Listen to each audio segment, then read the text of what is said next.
Guys, तो आज हम डिस्कस करने वाले हैं पावर स्टीयरिंग। तो चलिए स्टार्ट करते हैं।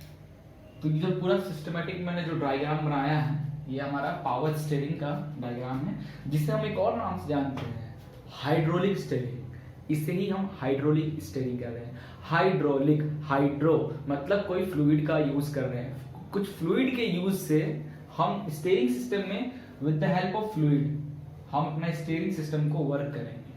ठीक है, तो कैसे काम करेगा? तो ये है पूरा सिस्टमेटिक डायग्राम। कुछ समझ में आ रहा है? ये हमारा है एक मेन सिलेंडर। ठीक है, ये हमारा है cylinder piston. This is the piston, this is whole is cylinder. ये कनेक्ट है हमारे इस शाफ्ट से with the help of tie rod. Wheel connect है, ये व्हील है हमारा इधर की ओर टाई रोड की हेल्प से इस मेन सिलेंडर पिस्टन से कनेक्ट है। क्लियर है? ये जो टर्म है इसे हम कहते हैं कंट्रोल वाल्व। कंट्रोल वाल्व है, और ये जो आपको दिख रहा है ये वॉल्व है। ये वॉल्व इधर की ये वॉल्व जब आप इसको टर्न करोगे तो ये वॉल्व भी हमारा ऐसे और ऐसे टर्न करेगा। ठीक है, टर्न करेगा। और ये जो हमारा कंट्रोल वाल्व है इसका यहाँ से पंप है, ये इंजन के थ्रू पंप चलेगा। जब इंजन आपका चलता है तो इंजन की चलने से इंजन की जो शाफ्ट है जो रोटेट हो रहा है उसी शाफ्ट में हमारा पंप कनेक्ट रहता है। तो इंजन जब तक चलता रहता है तो हमारा पंप भी चलता रहता है। ये है रिजर्वायर जिसमें हमारा फ्लूइड रहेगा। तो क्या जरूरत पड़ गई हमको पावर स्टीयरिंग की? इससे पहले जो हमने स्टीयरिंग पढ़ा उससे हमारा काम नहीं हो रहा था क्या? फिर हमें क्या जरूरत पड़ गई पावर स्टीयरिंग का? तो भाई ऐसी बात नहीं है, जरूरत तो हमें इसकी भी है और जरूरत तो हमें जो हमने पुराना टेक्निक पढ़ा है उसकी भी है। अब यहाँ बात आता है हमें कितना एफर्ट लगाना पड़ रहा है। अब बहुत हैवी व्हीकल हो गई, आप उसमें सेंटर रैक एंड पिनियन का यूज कर रहे हो तो उतना मान लो कि आपके साइज का तो चक्का जो व्हील है आपकी इतनी बड़ी, मतलब आपकी ऑटोमोबाइल है जिसका व्हील ही आपकी साइज का है, तो उसको आप सिंगल हाथों से आपको रोटेट करना है। तो सिंगल रैक एंड पिनियन से आप कर लोगे क्या?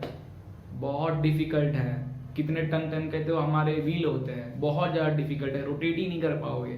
तो वो जो एफर्ट है उस एफर्ट को कम करने के लिए हम यहाँ पे क्या कर रहे हैं?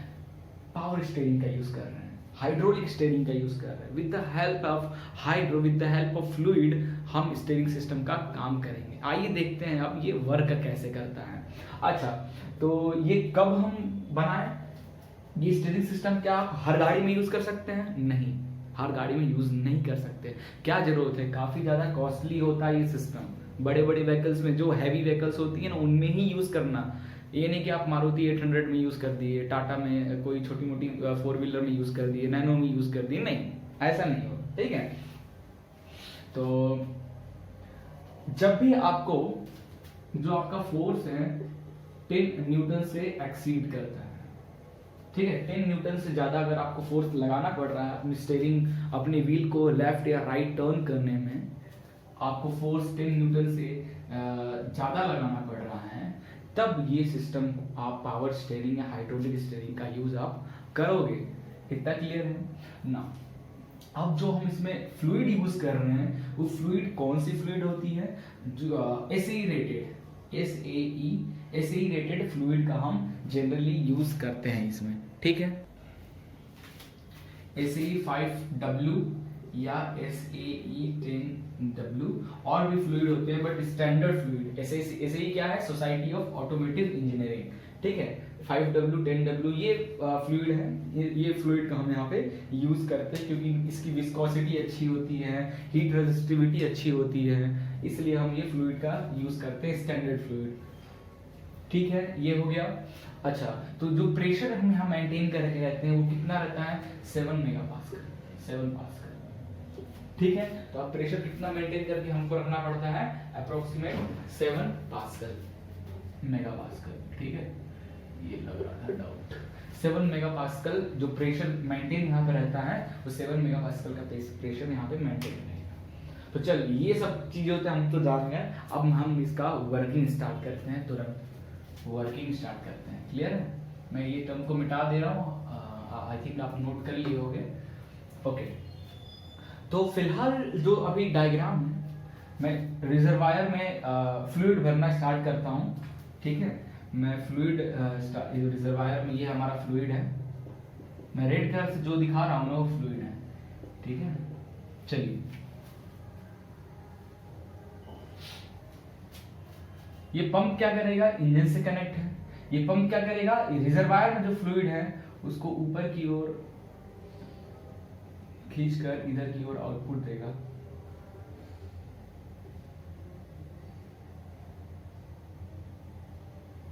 ठीक है, और इससे हमारा फ्लूइड पूरा यहाँ पे फिल होगा। कितना क्लियर है? अब जब हम स्टीयरिंग को रोटेट करेंगे, स्टीयरिंग को रोटेट करेंगे तो ये वाल्व भी रोटेट होगा। तो वाल्व की मैं पोजीशन बनाता हूं। जब वाल्व रोटेट होगा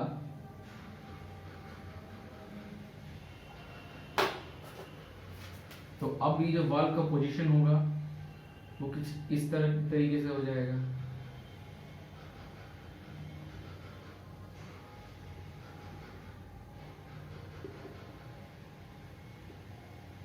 इस तरीके से वॉल्व का होगा। फॉर एग्जाम्पल मैंने क्लॉकवाइज डायरेक्शन लिया और एग्जाम्पल दे रहा, क्लॉकवाइज डायरेक्शन मैंने व्हील का लिया तो हमारा क्लॉकवाइज मतलब एग्जाम्पल के तौर पे ले लो, क्लॉकवाइज अगर रोटेट कर रहा हूँ तो हमारा राइट साइड व्हील मूव होगा, एंटी क्लॉकवाइज रोटेट करने से लेफ्ट साइड मूव होगा। जरूरी नहीं है, एग्जाम्पल दे रहा हूँ आपको, ठीक है। तो जब आपने क्लॉकवाइज, आपको राइट टर्न करना है तो आपने क्लॉकवाइज अपने स्टीयरिंग को रोटेट किया तो जो वाल्व पहले जिस पोजीशन पे था उस पोजीशन से आप इस पोजीशन पे आ गया, ठीक है। इस पोजीशन पे आने से अब पंप तो कंटिन्यूअस चल ही रहा है, तो ये जो हमारा फ्लूइड होगा ये फ्लूइड कहाँ जाएगा आपका, इधर की ओर, ठीक है। ओके, ये पार्ट मैं इसको फिर से एडिट कर रहा हूँ। ये पार्ट ओपन नहीं होना चाहिए रिजर्वायर, अदरवाइज हमारा प्रेशर बनेगा ही नहीं, तो प्रेशर बनेगा नहीं तो फिर हमारा जाए कैसे, ठीक है। इस तरीके से जाएगा। तो ये पाइप और ये पाइप क्लोज है, यहाँ पे फ्लूइड नहीं आ रहा है, ये वाला पाइप ओपन हो गया, तो इस पाइप में हमारा क्या होगा, ये जो फ्लूइड है यहाँ पे मोटर चलेगा, इधर की ओर जाने लगेगा, आ गया सिलेंडर में। अब सिलेंडर में क्या करेगा, ये फ्लूइड भरेगा,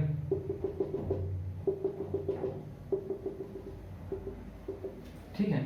तो ये फ्लूइड क्या करेगा, इस पिस्टन पे प्रेशर एक्ट करेगा, किधर की ओर, इधर की ओर, इधर तो खाली है, प्रेशर इधर से एक्ट हो रहा है ना, तो फ्लूइड क्या करेगा, प्रेशर एक्ट करेगा, तो ये जो पिस्टन है ये इधर की ओर मूव करेगा। तो इसके इधर की ओर मूव करने से ओके, तो ये पार्ट इधर जाएगा तो ये इधर की ओर जाएगा, मतलब लेफ्ट टर्न ले रहा है ना। ये जब इधर मूव करेगा तो ये लिंक इधर की ओर मूव करेगा और जो व्हील होगा हमारा कैसा हो जाएगा, इस डायरेक्शन में,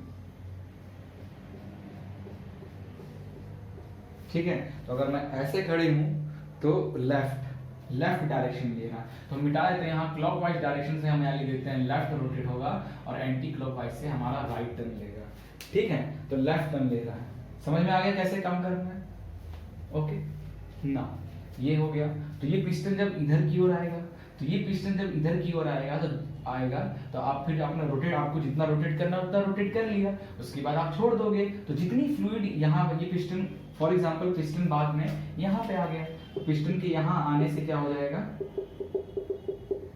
ये जितनी फ्लूइड्स हैं ये फ्लूइड यहाँ चली जाएगी, आ गई फ्लूइड, वापस इधर आ गई, और ये फ्लूइड कहाँ से, रिजर्वायर में चली जाएगी, रिजर्वायर में चली गई, आई ऐसे आकर ऐसे रिजर्वायर में चली गई, क्लियर है। तो ये था हमारा लेफ्ट टर्न की मैकेनिज्म, आपको बताया। इसी को आप अपोजिट कर दो, ये जो वाल्व अभी इस पोजीशन पे है, इस वाल्व को आप जब इसको एंटी क्लॉकवाइज रोटेट करोगे तो वाल्व हमारा कैसा बन जाएगा, वाल्व हमारा कुछ इस तरीके से बन जाएगा। तो वाल्व ऐसे बनने से क्या होगा, हमारा जो फ्लूइड होगा किधर की ओर इसमें भरेगा और फ्लूइड इधर की ओर जाएगा, ठीक है। तो पिस्टन पे फोर्स इस बार किधर की ओर लगेगा, इधर की ओर, पिस्टन पे फोर्स इधर की ओर लगेगा, ठीक है। तो पिस्टन हमारा किधर मूव होगा, क्योंकि इधर तो खाली है, पिस्टन हमारा इधर की ओर मूव होगा। पिस्टन के इधर मूव होने से ये पार्ट इधर मूव होगा, तो ये पार्ट इधर मूव होगा, तो आपकी व्हील इस तरफ आएगी, राइट डायरेक्शन में होगा ना। तो वो राइट डायरेक्शन में आएगा तो भाई जाहिर सी बात है ये भी राइट डायरेक्शन में आएगा, ठीक है। और वापस जब ये पिस्टन यहाँ पहुंच जाएगा तो जितने फ्लूइड यहाँ पे भरे हुए हैं इस एरिया में, ये यहाँ से इधर की ओर आएंगे और रिजर्वायर से वापस इधर, ठीक है। तो क्लियर हो गया पावर स्टीयरिंग कैसे काम करता है, मैंने बताया सिस्टम का पूरा।